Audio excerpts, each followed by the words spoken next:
Have you ever met a story so quiet and yet so powerful that it makes your own worries feel strangely small? And have you ever wondered why the lives of certain mystics keep returning across generations, even among people who do not share the same culture or language? Welcome back to the channel. Today I want to take you into a life story that feels like a lantern in a windy night, not because it offers fantasy, and not because it asks you to escape reality, but because it shows a different way to stand inside reality. A way where devotion becomes discipline, where pain becomes practice, where destiny is not a prison but a classroom, and where compassion is not an emotion but a steady force that shapes everything around it.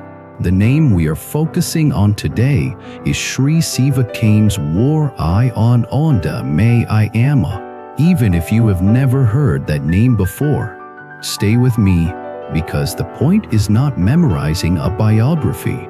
The point is learning why certain lives become teachings, and why those teachings matter when you are facing your own uncertainty, your own fear, your own questions about purpose and fate.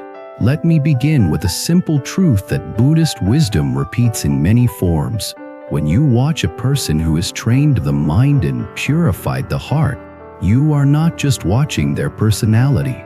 You are watching their karma becoming clear. You are watching cause and effect expressed as peace. And that is why these stories are worth telling, not as idol worship, but as mirrors. Now imagine a place where spiritual life is not a hobby, but part of the air, a place where people grow up hearing names of deities, hearing chants, seeing rituals, but also seeing hardship, illness, loss, and the daily struggle to survive. In that environment, devotion can become either superstition or awakening. It depends on what kind of mind holds it. The story begins the way many human stories begin, not with miracles, but with conditions. Family, village, culture, financial reality, social expectations. A child is born into a world already moving. A world with rules. A world with pressure. A world that quietly tells you who you are supposed to be before you even learn to speak. And yet, sometimes, a child arrives with a different kind of silence, not the silence of fear, but the silence of depth, the kind of silence that makes elders pause and say, "There is something unusual here." Not unusual in the sense of being better, but unusual in the sense of being inwardly awake. If you have ever spent time around people who are deeply contemplative, you know what I mean. They are not constantly chasing stimulation. They do not need to win every conversation. They can sit without grabbing at the moment. That quality can appear early, like a seed that already knows its direction. In the traditions around Amma, this inward gravity is often described as grace, or as a sign that previous spiritual practice has ripened in this life. Buddhism would frame it as karmic momentum, a mind that has practiced certain virtues and concentrations over time does not start from zero. It begins with a kind of familiarity. It recognizes stillness. It recognizes prayer. It recognizes the taste of letting go. Now, the outer life still happens. A girl grows. Responsibilities appear. Social roles tighten. People want her to behave in expected ways. There may be marriage arrangements, household expectations, obligations that come with being part of a community. And this is where many spiritual biographies become powerful, because they show the tension between inner calling and outer demand. Most of us know that tension, maybe not in the form of formal religious life, but in the form of a quiet inner truth that does not match the life you are living. You might be in a career that looks good but feels empty. You might be in relationships that keep you busy but do not nourish your soul. You might be doing everything right and still feel wrong inside. That gap is not always a sign of failure. Sometimes it is the beginning of awakening. So imagine Amma as a young woman moving through ordinary life while carrying a sense of something vast inside her. In many saint stories, the early phase looks like this. The outer behavior can appear normal, but the inner world is intense. There is devotion, but not as performance. There is longing, but not for romance or status. There is longing for truth, longing for union, longing for the end of inner separation. In some traditions, this longing expresses itself as devotion to Shiva, or to the Divine Mother, or to a chosen form of the sacred. In Buddhist language, we could say the mind is turning toward refuge. It is searching for what does not decay, because the mind has tasted, even faintly, that everything else is unreliable.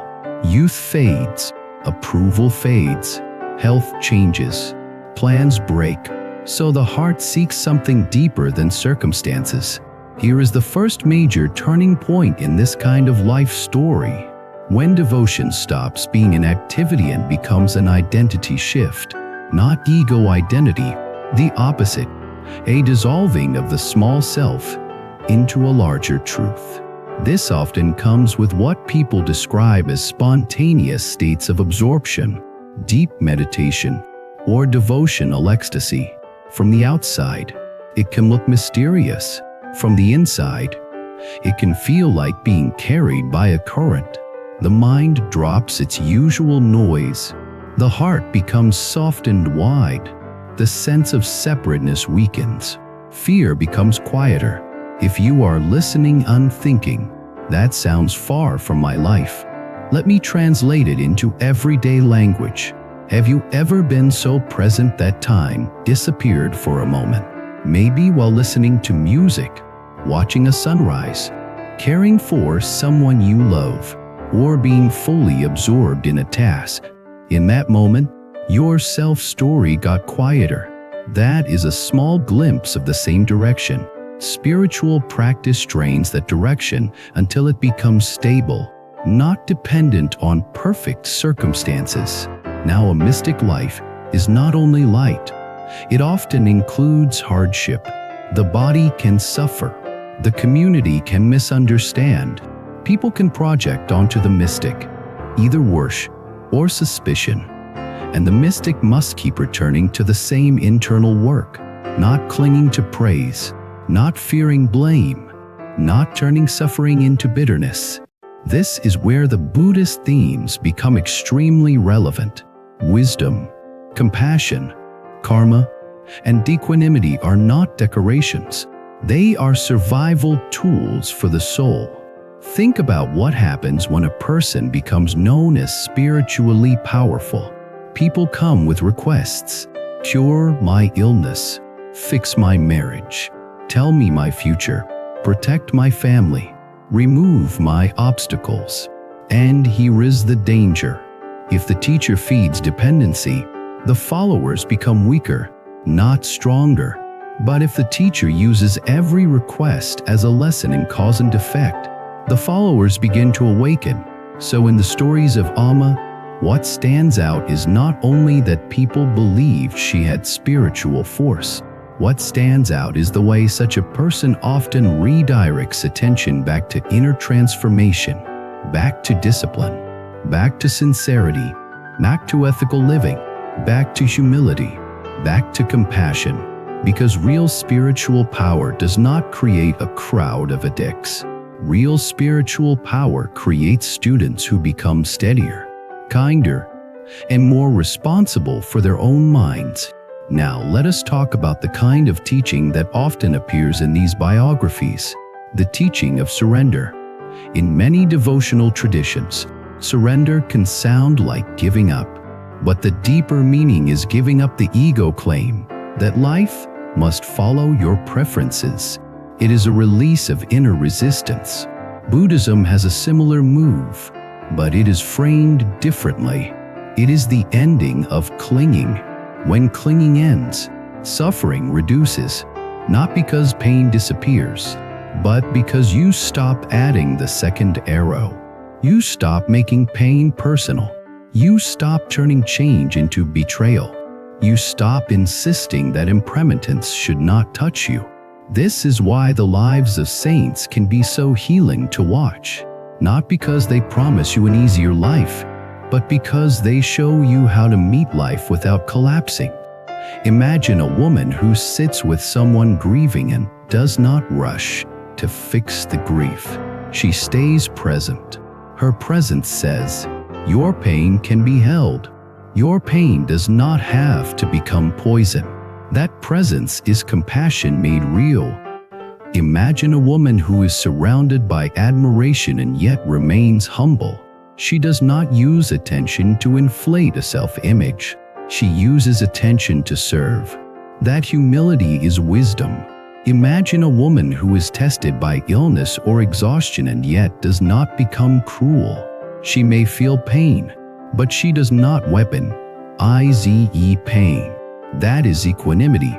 Now, there is another theme that always shows up in these stories. The theme of destiny.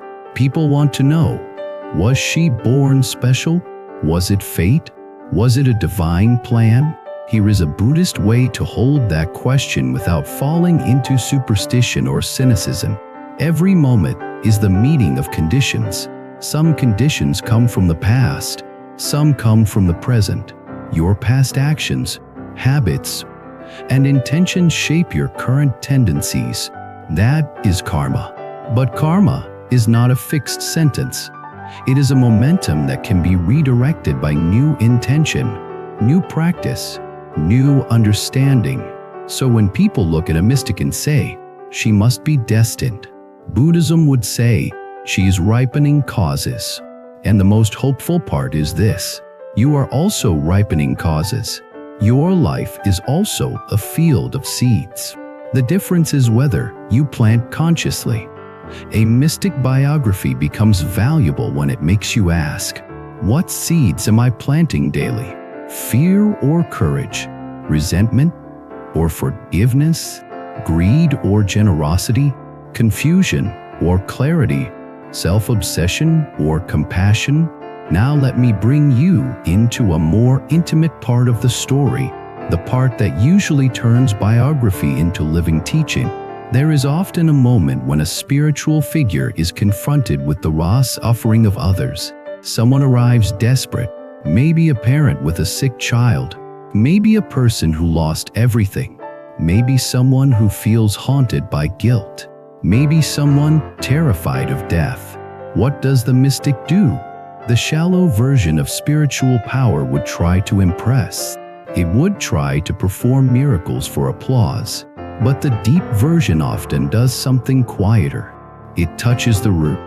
It helps the person shift from panic to presence, from helplessness to responsibility, from despair to faith, not blind faith, but trust in the path of practice. Sometimes that help comes through words, sometimes through silence, sometimes through a simple act of care that breaks the person's sense of isolation.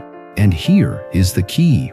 Even if the person receives relief, the teacher often emphasizes inner change, because outer relief without inner change is temporary. The problem will return in another form. This is why Buddhist teachings keep pointing back to the mind, not because the external world does not matter, but because your relationship to the external world determines your suffering. Now, many people who hear about saints and mystics get stuck on the question of supernatural claims. Did miracles happen? Were there visions? Were there extraordinary events? Here is the way I invite you to hold that question without getting trapped. Even if you do not know what to believe about miracles, you can still learn from the inner qualities, because inner qualities are visible.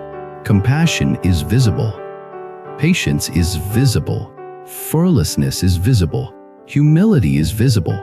The ability to remain peaceful under pressure is visible. So instead of arguing about what cannot be verified, Focus on what can be practiced. What does Amma life point toward?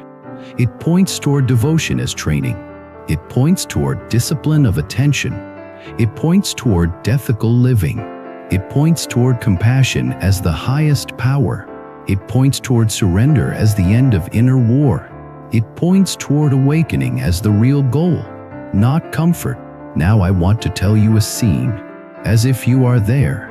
A small room, people gathered, some sitting, some standing. The air is heavy with expectation. Everyone wants something. Someone wants healing. Someone wants a blessing. Someone wants an answer. Someone wants relief from fear. And in the center, Amma sits, not like a celebrity, like a mother, like a mountain. There is a softness in her face, but also a steadiness that does not beg for approval. She listens. She looks into each person as if she sees beyond their story into the human heart that is asking for safety. When she speaks, she does not decorate reality. She does not promise that life will stop changing. She points instead to the power of the inner stance. She points to prayer that is sincere. She points to practice that is consistent. She points to humility that dissolves ego conflict. She points to compassion that purifies fear. Some people leave disappointed because they wanted a quick fix, but others leave changed because they received something deeper than a fix. They received direction. They received courage. They received a seed of awakening. That is how real spiritual influence works. It does not control your life for you. It reminds you that you can live your life differently. Now, let us connect this to the everyday human journey, especially the themes we have been weaving across this channel: awakening, wisdom, karma, compassion, practice, destiny. Awakening is not a one-time event. It is a gradual shift from living unconsciously to living consciously. A mystic life shows what happens when this shift becomes complete or near complete. Wisdom is not intelligence. Wisdom is knowing what to cling to and what to release. And the deepest wisdom is knowing that clinging itself is the source of suffering. A mystic embodies this through simplicity and steadiness. Karma is not a threat. It is a mirror. You can watch your mind and see your future forming. A mystic life often looks extraordinary because the person has been refining intention for a long time. Their words are careful. Their actions are clean. Their heart is trained. That is karma made luminous. Compassion is not sentiment. Compassion is the refusal to harden. It is the courage to stay open while suffering is present. A mystic biography becomes inspiring when you see compassion expressed not only toward the lovable, but toward the difficult, the confused, the hostile, the broken. Practice is the bridge. Without practice, inspiration becomes entertainment. With practice, inspiration becomes transformation. The reason we tell these stories is not to collect them like trophies. It is to allow them to change our daily choices. Destiny is not fixed. Destiny is shaped. If you believe destiny is fixed, you become passive or anxious. If you understand destiny is shaped by causes, you become responsible and hopeful. So what does that mean for you? Right now, today, in the life you are actually living? It means the most important question is not, am I destined for greatness? The most important question is, what am I practicing today? If you practice resentment, you are destined for more inner conflict. If you practice greed, you are destined for restlessness. If you practice kindness, you are destined for more peace. If you practice honesty, you are destined for more clarity. If you practice patience, you are destined for more stability. If you practice compassion, you are destined to suffer less, even when life is hard. And yes, Life can still bring storms, but a trained mind becomes a shelter, not a battlefield. Now I want to share a reflection that often arises when people watch the lives of saints. Many people feel a bittersweet feeling. They feel inspired, but also sad. They think, I could never be like that. My mind is too messy. My life is too chaotic. I am not spiritual enough. If that thought appears, notice it gently, because it is just another self-story trying to limit you. You do not have to become a mystic in a cave to benefit from these teachings. You only need to become slightly more awake than yesterday, slightly kinder than yesterday, slightly more honest than yesterday, slightly less reactive than yesterday. That is how transformation happens. Gradually, through repetition, through humility, through returning again and again. I have seen people change in this exact way. Someone who used to explode with anger begins to pause. At first they pause for 1 second, later for 5 seconds. Then they apologize faster. Then they speak more gently.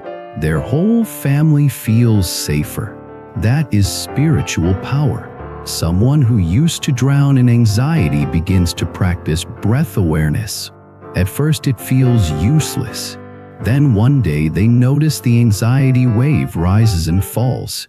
They stop believing every catastrophic thought. They become more free. That is spiritual power. Someone who used to be obsessed with status begins serving others quietly.